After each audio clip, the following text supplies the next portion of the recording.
You enter through a door that doesn't have a sign. No reception, no names exchanged. The room is cold. 16 degrees, controlled. You hear a constant electrical hum, low and steady. Servers line the back wall. No windows, no outside reference. A man slides a folder across the table. No introduction, no explanation. Inside, a photograph, a schedule, 3 locations, 1 payment figure, 18 lakh rupees. Half up front, half on confirmation. You don't ask questions. That's the first rule you're taught without being told. You nod. That's your entry. No ceremony, no contract signed, just silent agreement. You leave through a different door. The first year is repetition, low risk targets, isolated, predictable. You're given tools, not choices. A vehicle that isn't yours, a phone that only receives messages, a weapon that disappears after use. Every instruction is time-stamped. 8:10. Arrive 8:14. Confirm visual 8:16. Execute 8:17. Exit. You follow it exactly. No deviation, no interpretation. Payment arrives within 48 hours. Always exact, always clean. You are efficient. That's all they measure. By year 2, the jobs change. Targets move in patterns, but the patterns are tighter. Security appears, 1 guard, then 2. Cameras become variables instead of obstacles. You're expected to adapt, but never improvise. There's a difference. Adaptation is calculated beforehand. Improvisation is failure in motion. Your payments increase. 18 lakh rupees becomes 42 lakh rupees, then 75 lakh rupees. No praise, just larger numbers. You realize something early. Promotion isn't recognition, it's increased liability. By year 4, you stop seeing faces, only variables. Distance, 312 meters. Wind, 6 kilometers per hour cross current. Window exposure, 4.2 seconds. You don't think about consequences, only execution windows. You begin to understand the system. There are no bosses, not in the way you imagine. Only layers. Handlers who never meet you. Coordinators who never speak directly. Payments routed through 5 accounts before reaching you. If one layer collapses, the rest remain intact. You are not part of a network. You are a disposable function. Rules exist, but they're never written. Never repeat a location within 90 days. Never store equipment longer than 12 hours. Never contact the same handler twice. And the most important, never fail visibly. A failed job is acceptable. A failed job that draws attention is not. That's where people disappear. You learn creative compliance. Sometimes instructions don't match reality. A target changes routine. Security doubles. Weather shifts. You adjust within limits. You complete the job without making it look like a job. A fall from height instead of a shot. A delayed incident instead of immediate impact. You're not just executing. You're editing reality. By year 6, your life outside this system is gone. Not abruptly, gradually. Calls unanswered. Messages ignored. You stop explaining your absence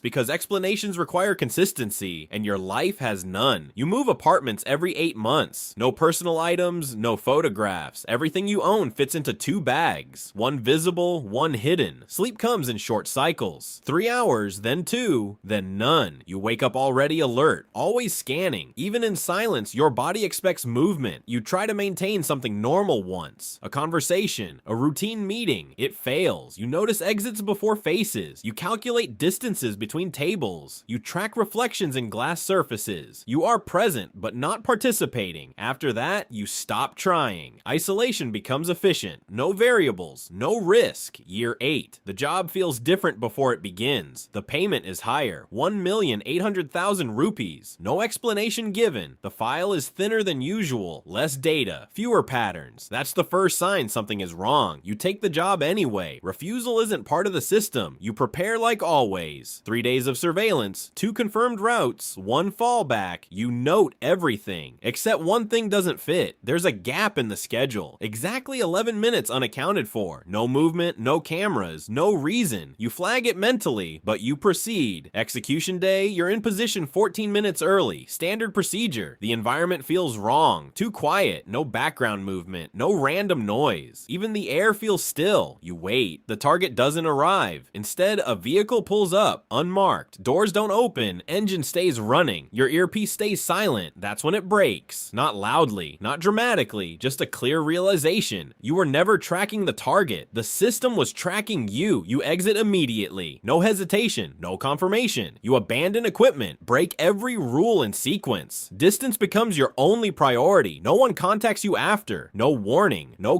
consequence. That's worse. Silence means closure, not yours, theirs. Days pass, then weeks. No payments, no messages. Your accounts freeze one by one. Access disappears, like you never existed inside the system. You leave the city, then the next. No destination, just movement. Months later, you see it again. A pattern, a news report, clean, controlled. A death that doesn't look like one, timing too precise, details too quiet. You recognize it immediately. The method, the structure, the system, nothing changed. It didn't collapse. It didn't even slow down. Someone else took your place. Same entry point, same cold room, same silent agreement. You were never unique, just temporary. You sit in a room that feels too quiet. No hum, no instructions. For the first time in years, there is no structure, no timing, no next step, and that's when it settles in. You didn't leave the system. The system removed you somewhere right now. Another file is sliding across a table. Another number is being assigned. Another version of you is nodding without speaking, and the cycle continues perfectly, without interruption.